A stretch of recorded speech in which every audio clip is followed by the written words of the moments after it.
నమస్కారం. Right news వార్తల్లోకి స్వాగతం. సార్వత్రిక ఎన్నికల నేపథ్యంలో గుంటూరు రాజకీయాలు రసవత్తరంగా మారుతున్నాయి. పశ్చిమ నియోజకవర్గంలో ప్రధాన పార్టీలు నువ్వా నేనా అంటూ ప్రచారంలో హోరెత్తిస్తుంటే జాతీయ పార్టీ అయిన బీజేపీ సినీ రంగం నుండి తన అభ్యర్థిని బరిలో దింపింది. ఈ పరిస్థితిలో సినీ రంగం నుండి రాజకీయాల వైపు అడుగెడుతున్న మాధవీలతతో మా ప్రతినిధి ప్రత్యేక ఇంటర్వ్యూ.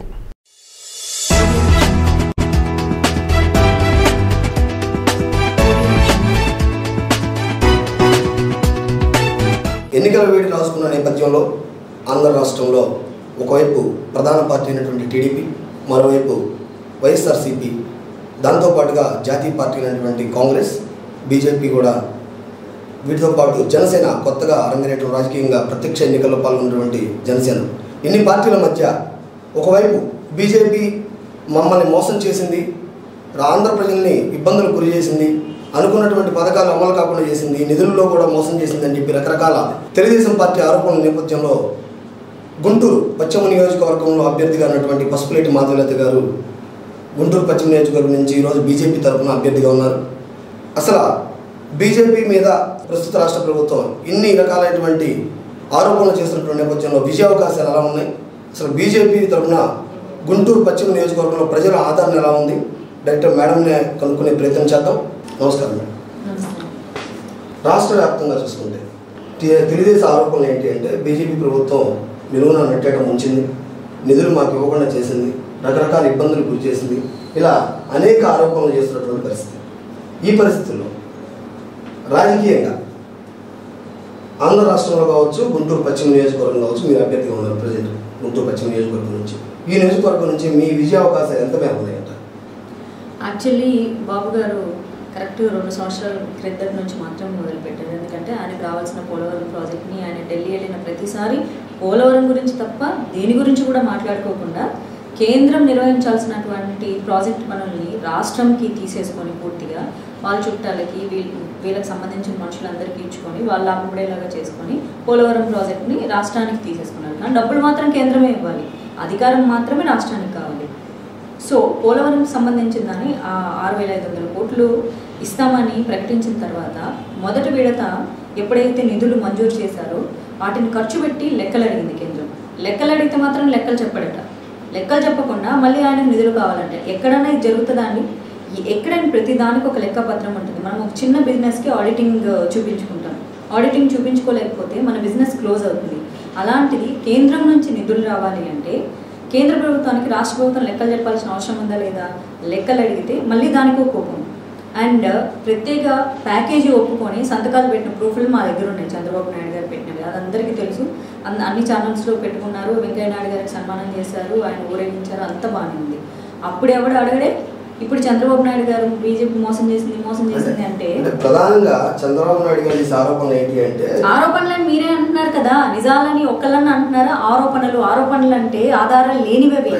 ఇప్పుడు చంద్రబాబు నాయుడు గారు చేస్తున్నటువంటి ఆరోపణలు ఏంటి అంటే ప్రధాని మోడీని మేము పూర్తిగా నమ్మాం, విశ్వసించాం, ఈ విభజన హామీ చట్టంలో మాకు ప్రత్యేక హోదా కన్నా అధికంగా మాకు నిద్రిస్తా ఉన్నారు, అన్ని విషయాల్లో సహకరిస్తా ఉన్నారు, ఇప్పుడు వెన్నుపోటు పొడిచారు అని చెప్పి ఆయన వాదన. వెన్నుపోటు పొడవడం బాబు గారికి అలవాటు, కానీ మోదీ గారికి అలవాటు ఏముంది? ఎందుకంటే ఈయన బాబు, ఆయన కొడుకో బాబు, వాళ్ళ చుట్టాలో బాబు, వాళ్ళ బాబులు వీళ్ళ బాబులు. మోదీ గారికి ఏ బాబు లేరు, ఆయన బాబు ఏం సంపాదించలేదు, ఆయన ఇంకో బాబు లేడు సంపాదించి పెట్టుకోవడానికి. వెన్నుపోటు పొడవడం అన్నది అసలు నేర్పించిందే తెలుగు ప్రజలకు చంద్రబాబు నాయుడు గారు. తెలుగుదేశం పార్టీ పెట్టినటువంటి ఎన్టీఆర్ గారికి వెన్నుపోటు పొడిచిన మహానుభావులే బాబు గారు. ఇక ఆయన కూడా వెన్నుపోటు గురించి మాట్లాడితే ఎలా? ఆంధ్రప్రదేశ్ ప్రజలంటే తక్కువ చూపుండడానికి మోదీ గారికి ఆంధ్రప్రదేశ్ ప్రజలు ఏమైనా ప్రత్యేకంగా అన్యాయం చేశారా? ఈయన ఆంధ్రప్రదేశ్ ప్రజలకు అన్యాయం చేయాలని డిసైడ్ అయ్యి వాళ్ళని ఏదైతే కేంద్ర ప్రభుత్వం ఇచ్చిన నిధులన్నీ ఈయన దాచుకొని ఇప్పుడు ఎలక్షన్లో విచ్చలవిడిగా అడ్డదిడ్డంగా ఖర్చు పెడుతున్నాడు తప్ప అవి ప్రజలకు ఖర్చు పెట్టి ఉండొచ్చుగా. ఇప్పుడు బయటికి తీసి ఖర్చు పెడుతున్నాడు కదా, ప్రజలందరినీ నమ్మించాడు. కేంద్ర ప్రభుత్వం డబ్బులు ఇవ్వట్లేదు. మరి ఇప్పుడు ఎలక్షన్లలో కొన్ని వేల కోట్లు ఖర్చు పెట్టే సొమ్ము ఎవడబ్బు సొమ్ము అని మేము అడుగుతున్నాం. ఇప్పుడు అది ప్రజల సొమ్ము కదా, ప్రజలకు ఇవ్వాల్సిన సొమ్ము కదా, లేకపోతే ఏమన్నా రాష్ట్ర ప్రభుత్వానికి సంబంధించినటువంటి పథకాలు ప్రజలకు ఇవ్వమంటే నిధులు ఎందుకున్నాయంటారు. మరి ఎలక్షన్లో ఖర్చు పెట్టే డబ్బులు ఎక్కడి నుంచి తీసుకొస్తున్నారు? తవ్వారా? బావిలో దాచుకున్నారా? కేంద్రం ఇచ్చిన నిధులే కదా. సో ప్రజలకి ఏమీ చేయకుండా దాచుకొని ఇప్పుడు ఎలక్షన్లో ఒక్కొక్క ఎమ్మెల్యేకి మీరు లిస్ట్ తీయండి, ఎలక్షన్ కమిషన్ ఆఫీసర్కి దొరకకుండా ఎన్ని వందల కోట్లు ఏంటండి వాళ్ళ ఎంపీలు 150 కోట్ల ఎవడబ్బు సొమ్ము అంటది వాళ్ళ సొంత డబ్బులు ఎవడని ఖర్చు పెట్టుకుంటారా పార్టీలు ఇస్తున్నాయి ఇవన్నీ ప్రజల సొమ్ము ఇవి ప్రజలకు అర్థం కాదా అండి ఆలోచించడం ఎంతసేపు మోదీ మోసం చేశాడు అనే దానికంటే అసలు ప్రత్యేక ప్యాకేజ్ ఎందుకు ఒప్పుకున్నామని చంద్రబాబు నాయుడు ఎందుకు ప్రశ్నించారు మోదీ గారు ఆంధ్రప్రదేశ్ రాష్ట్రానికి ఇచ్చినటువంటి విభజన హామీ చట్టంలో కంటే ఎక్కువ నిధులు ఎక్కువ పరిశ్రమలు పెట్టారు పక్కనే ఉన్న మంగళగిరిలో ఐఎమ్స్ పెట్టారు అది ఎవరికి తెలియదా అండి అంత ఒక చిన్న ప్రాంతంలోనే అంత పెద్ద వైద్యశాలలు నిర్మించారు వాటికి సంబంధించినటువంటి నిధులు కేటాయించి పెట్టారు అంటే మోదీ గారికి ఆంధ్రప్రదేశ్ మీద ద్వేషం పుట్టి పెట్టారా లేకపోతే వీళ్ళని ఇంప్రెస్ చేయాలని పెట్టారా కాదు ఇక్కడ ప్రజలు బాగుపడాలని పెట్టారు ఆయన ఇన్ని మంచి పథకాలు పెట్టారని చెప్పేసి మీరు చెప్తా ఉన్నారు ఇన్ని మంచి పథకాలను మీరు ఎందుకు ప్రజల్లోకి ప్రమోట్ చేయలేకపోతున్నారు సంపూర్ణంగా here I tell one thing Modi గారు ఏం నమ్ముతారంటే డబ్బాలు కొట్టు కూడా నమ్మరు ఎందుకంటే we don't have orange media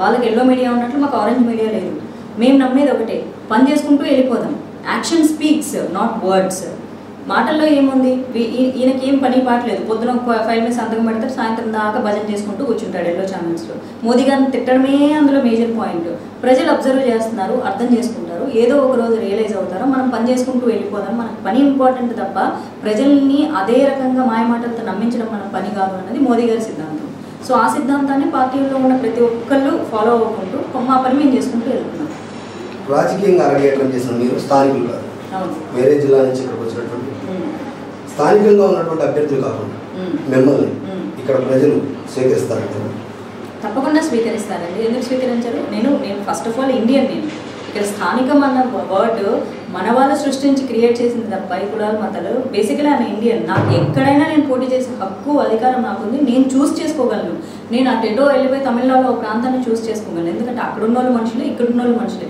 మనుషులందరికీ సమస్యలు ఒక రకంగానే ఉంటాయి ఇక వేరే ప్లానెట్ నుంచి అయితే రాలేదు కదా ఇక్కడ మనుషులు సో అక్కడ నేను వేరే ఊర్లో ఉంటే ఎలాంటి సమస్యలు ఫేస్ చేస్తాను ఇక్కడున్న ప్రజలు కూడా అవే సమస్యలు డ్రైనేజ్ అదేమన్నా మనుషులు ఫేస్ చేయలేని సమస్య అండి నేను అర్థం చేసుకోలేని సమస్య అలా కాదు కదా drainage water problem roads problem రావాల్సిన పథకాల ప్రాబ్లం ఏదైతే ప్రధానమంత్రి గృహ యోజన పథకంకి ఇచ్చిన చంద్రన్న పథకం అని స్టిక్కర్ వేసుకున్న పథకంలో ఇప్పటి వరకు కూడా చాలామందికి రాకుండా వాళ్ళ చుట్టాలకి వాళ్ళ బాబు చుట్టాలకి వాళ్ళ తమ్ముడు చుట్టాలకి వెళ్ళిపోతుంది తప్ప మామూలు ప్రజలకు ఎందుకు రావట్లేదు ఇవన్నీ నాకు అర్థం కాని సమస్యలా నాకు అర్థమయ్యే మనుషుల సమస్యలే కదా సో నాకు అర్థమయ్యే సమస్యలు అయినప్పుడు ఇక్కడ అర్బన్ ఏరియాలో అంటే నేను పర్టికులర్గా చూస్ చేసుకున్నాను ఇక్కడ ప్రజలు మాకు ఇలాంటి ప్రాబ్లమ్స్ ఉన్నాయని చాలా క్లియర్గా చెప్పగలుగుతున్నారు వాళ్ళు చెప్పగలిగినప్పుడు అర్థం చేసుకోగలిగే మనసు నాకుంది సో అర్థం చేసుకోగలిగే మనసు నాకు ఉన్నప్పుడు ప్రజలు నన్ను గెలిపించుకుంటే వాటిని అసెంబ్లీలో మాట్లాడగలిగే ధైర్యం నాకుంది మాట తీరు నాకుంది అంతకంటే ఏం కావాలి సినీ రంగం నుంచి వచ్చిన మీరు ఇక్కడ ఉన్నటువంటి స్థానిక రాజకీయ పరిస్థితుల్ని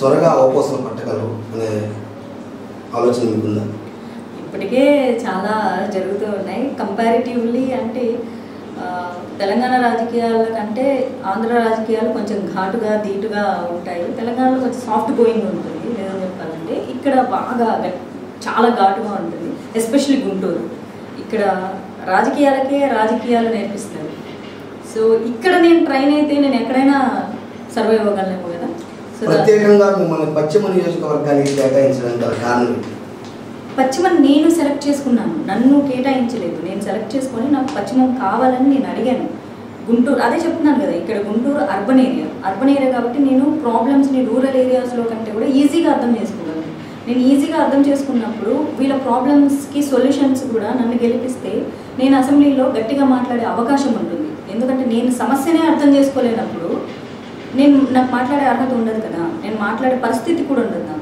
సో ఇక్కడ అర్బన్ కాబట్టి అందరూ ఎడ్యుకేటెడ్ అందరూ నిజం చెప్పాలంటే ఇక్కడ పీపుల్ హైదరాబాద్లో ఎంత పాష్గా ఉంటారో ఇక్కడ గుంటూరులో అంత పాష్గా ఉన్నారు అంత వెల్ ఎడ్యుకేటెడ్ ఉన్నారు వెల్ ఎంప్లాయ్మెంట్ ఉంది సో వీళ్ళందరూ ప్రాబ్లమ్స్ నాకు ఈజీగా అర్థమవుతుంది ఇందాక చెప్పాను కదా లోకల్లో ఉన్నటువంటి ఇష్యూస్ ఏమైతే ఉన్నాయో so those all problems I can understand so that నన్ను గెలిపించుకుంటే అసెంబ్లీలో దాని మీద గట్టిగా మాట్లాడి పోరాడి ఇక్కడ కావాల్సిన ప్రజలకు అందజేయగలను కాబట్టి నేను చూస్ చేసుకున్నాను దాన్ని కన్నా గారు యాక్సెప్ట్ చేశారు అలాగే మనకి నేషనల్ నుంచి అమిత్ షా గారు కూడా యాక్సెప్ట్ చేశారు సినీ రంగం నుంచి వచ్చిన మీరు గెలిస్తే అసెంబ్లీకి వెళ్తారు ఒకవేళ ఓటర్ నాడి మారి మీరు ఓడిపోతే మళ్ళీ సినీ రంగంలోకి వెళ్ళిపోతారు కాదు మళ్ళా రావడం మళ్ళీ వెళ్ళడం ఏంటి ఒక 4-5 కంటెస్ట్ చేస్తున్నప్పుడు విజయం అన్నది ఒక్కరికే అవసరం మిగిలిన ఓడిపోయిన వాళ్ళందరూ చేతగాని వాళ్ళనా కాదుగా రన్నింగ్ రేస్లో 10 మంది పాల్గొంటారు 10 మంది ఫిట్ 10 మంది పర్ఫెక్ట్ కాకపోతే ఒక్కసారి ఒక్కళ్ళే గెలవాలన్నది ఆ గేమ్ నీతి. అంటే నా ప్రశ్న, నేను అదే చెప్తాను, అసెంబ్లీకి వెళ్ళినప్పుడు అసెంబ్లీకి వెళ్ళిపోతారు, ఒకవేళ అసెంబ్లీకి వెళ్ళలేని పక్షం మీ ప్రజా సేవలోనే ఉంటారా, లేకపోతే సినీ రంగాన్ని ఎంచుకొని మీ వృత్తిలోకి వెళ్ళిపోతారా? నేను అసలు సినిమా రంగం వదిలేసానని ఎవరు చెప్పారు? నేను అటు ఉన్నాను, పార్టీకి కూడా పనిచేస్తూనే ఉన్నాను. సో ఇప్పుడు కూడా గెలిచినా ఓడినా పార్టీకి పనిచేస్తాను, మూవీస్ చేస్తాను. సినీ రంగంలో చాలా పెద్ద పెద్ద ప్రముఖుల మధ్య మీరు తిరిగిన మీరు సాధారణ ప్రజల మధ్య తిరుగుతున్నారు. ప్రజలు మీరు ఎటువంటి సమస్యల్ని అక్కడ ఐడెంటిఫై చేస్తున్నారు? యాక్చువల్లీ నా మైండ్ సెట్కి ప్రజల మధ్య తిరగడం అన్నదే కరెక్ట్. నా మైండ్ సెట్కి సినిమా ఇండస్ట్రీ అన్నది సెట్ అయ్యేది కాదు. నేను చిన్నప్పటి నుంచి చాలా రెబలిస్టిక్గా ఉండేదండి. సో స్కూల్లో కాలేజ్లో లీడర్గా ఉన్నప్పుడు లీడర్గా చేసే పనులేంటి, ఆ సమస్యల్ని నెత్తినేసుకొని వాటికి సాల్వేషన్ వెతుక్కుంటూ కూర్చోవడమే చేసిన పని. సినిమా ఇండస్ట్రీ అనేది నాకు ప్యాషన్ కాబట్టి యాక్టింగ్ వెళ్ళాను, కానీ బట్ అక్కడ నేను ఇవ్వలేకపోయాను. Because that's not my original mentality. నేను ఇంత రెబలిస్టిక్గా ఉంటాను. ఇంత రెబలిస్టిక్గా సినిమా ఇండస్ట్రీలో ఉండకూడదు. అక్కడ చాలా సోబర్గా, సోఫిస్టికేటెడ్గా, సాఫ్ట్గా అలా ఉండాలి. అది నాకు సెట్ అవ్వలేదు. సో ఇది నాకు కంఫర్ట్. నేను జనాలతో చాలా ఈజీగా కలిసిపోగలను. బీజేపీ పార్టీ పశ్చిమ నియోజకవర్గంలో మీ ద్వారా బలపడుతుందని నమ్ముతున్నారా? నా ద్వారా పార్టీ బలపడడం ఏంటండి, ఇది ఆల్రెడీ నేషనల్లో ఉన్న ఒక పెద్ద పార్టీ. నరేంద్ర మోదీ గారు మళ్ళీ వస్తారు, నమో అగైన్. మేము క్యాప్షన్ని పర్మనెంట్ చేసేసుకున్నాం, మేము స్టిక్కర్ వేసుకున్నాం నమో అగైన్ అని చెప్పేసి. సో అంత పెద్ద పార్టీకి నేను బలం అవ్వడం కాదు, దానికి నేను I'm just part of it. I'm also a chowkidar, అంతే. మోదీ గారు ఒంటరి వాళ్ళు ఏం కాదు. ఈ భారతదేశానికి ఆయన కాపలాగా వస్తుంటే ఆయన వెంట మేమందరం నడుస్తున్నాం, అంతే. మీ అంచనా ప్రకారం రేపు జరగబడిన సార్వత్రిక ఎన్నికల్లో బీజేపీ పార్టీ ఎన్ని సీట్లను కైవసం చేసుకోవాలి? మేము అలా లెక్కలు చెప్పట్లేదండి. మేము అసలు ఇక్కడ బీజేపీకి ఎవరు ఓట్లేరు, బీజేపీని అభిమానించే వాళ్ళు ఎవరు లేరు అని చెప్పేసి ఎల్లో మీడియాలో చంద్రబాబు నాయుడు గారు శాసించారు. మేము చెప్పదలుచుకుంది ఏంటంటే, బీజేపీ అసలు మొదలు పెట్టినప్పుడు ఒకరితోనే మొదలుపెట్టింది. అది 100 మందితోనో, 1000 మందితోనో, లక్షల మందితోనో కాదు. ఈరోజు దేశం మొత్తం చాలామంది అభిమానులు ఉన్నారు, లక్షల్లో ఫాలోవర్స్ ఉన్నారు. సో ఇప్పుడు కూడా ఆంధ్రప్రదేశ్లో అసలు ఎవరు లేరు, ఎవరు నమ్మడు మీ పార్టీని అన్నారు.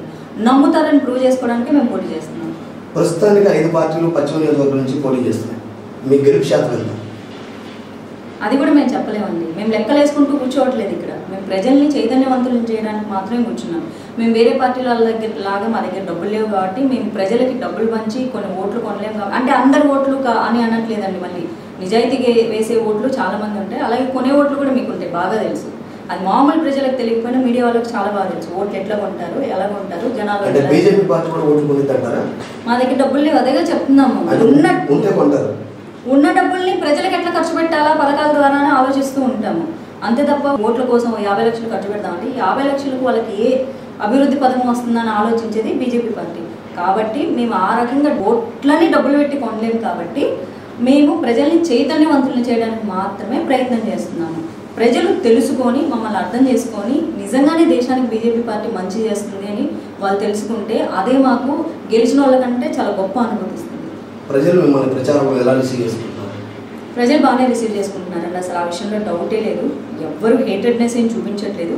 ఫ్యూ అంటే ఒక 100 మందిలో 1-2 పీపుల్ మాత్రమే జస్ట్ వాళ్ళు ప్రత్యేక హోదా గురించి డిస్కస్ చేస్తున్నారే తప్ప వాళ్ళేం ఫైటింగ్కి దిగట్లేదు. ఫైటింగ్కి దిగేటోళ్ళు ఎవరు అంటే మేమేం చెప్తాం అంటే, అచ్చంగా తెలుగుదేశం డబ్బులు పెట్టి పోషిస్తున్న తెలుగుదేశం కార్యకర్తలే తప్ప మామూలు ప్రజలు ఎవ్వరూ దాడులకు దిగట్లేదు, ఫైటింగ్లకు అంతకంటే దిగట్లేదు. ఇందాకటి నుంచి మీతో మాట్లాడిన దగ్గర నుంచి అనేక సార్లు మీరు తెలుగుదేశం మీద మాత్రమే ఆరోపణలు చేస్తున్నారు. వైసీపీ కానీ, జనసేన కానీ, ఇతర పార్టీలు కూడా ఉన్నాయి. వాళ్ళ దగ్గర నుంచి వ్యతిరేకత లేదా మీకు? వాళ్ళ దగ్గర నుంచి కూడా వ్యతిరేకత ఉంది, కానీ మరి కరుడు కట్టిన తీవ్రవాదులలాగా పడి కొట్టట్లేదు. ఇందాక మా ఎవరో మా బీజేపీ మెంబర్ వెళ్తూ ఉంటే బండాపేసేసి కారు అద్దాలు పగలగొట్టి, మీరు బీజేపీ వాళ్ళు మీరు మా రాష్ట్రానికి ద్రోహం చేశారు, మీరు ఎట్లా తిరుగుతారు అని. వీళ్ళు ఎవరండి, ఎవరు పగలగొట్టిందంటే అచ్చంగా తెలుగుదేశం కార్యకర్తలే పగలగొట్టారు. ఇప్పుడు పోలీస్ స్టేషన్లో మా వాళ్ళు వెళ్ళి కూర్చోన్నారు కంప్లైంట్ చేయడానికి. మరి ఇది ఎవరు చేస్తున్నారు? ఎందుకు ఈ రౌడీ రాజకీయాలు? అందరు మనుషులేగా. చంద్రబాబు నాయుడు ఈ కొట్టినోడికి ఏమన్నా స్పెషల్గా డబ్బులు ఇస్తాడు? ఏమి ఇవ్వడు. కష్టం వస్తే అసలు పట్టించుకోడు. అలాంటప్పుడు కేవలం ఇచ్చిన 4 డబ్బుల కోసం, ఆ బిర్యానీ పొట్లాల కోసం, బీర్ ప్యాకెట్ల కోసం ఎందుకు గొడవలు? అందరూ నార్మలే కదా. మేము అన్ని పార్టీలను సమానంగానే ట్రీట్ చేస్తాం. మేము ఎవరితో ద్వేషాలు పెట్టుకోదలుచుకోవట్లేదు. వాళ్ళు మాతో ద్వేషం పెట్టుకుంటున్నారు. వైఎస్ఆర్సీపీ వాళ్ళు కమెంట్ చేస్తున్నారు, జనసేన వాళ్ళు కమెంట్ చేస్తున్నారు. వాళ్ళు కూడా అటాక్కి దిగితే అది వాళ్ళ సంస్కారమే తప్ప మేమేం చేయలేము దాన్ని. మేమెవరి మీద గొడవలు పడినట్టు ఎక్కడ ఉండదు. బీజేపీ వాళ్ళు తెగబడి ఫలానా పార్టీ వాళ్ళని కొట్టారు అని ఎక్కడ ఉండదు. మేము అసలు పట్టించుకోము, మాకు అవసరం లేదు, మేము పని చేసుకుంటూ వెళ్తాం. చూస్తున్నారు కదా, ఇది మాధవీలత గారి అంతరంగం. సినీ రంగానికి నేను సెట్ అవును, రాజకీయాల్లోనే ఉంటాను, ప్రజాసేవలోనే ఉంటాను అంటున్నటువంటి మాధవీలత గారితో మనం ఇప్పుడు మాట్లాడడం జరిగింది. కెమెరామెన్ రాముతో ప్రసాద్, రైట్ న్యూస్.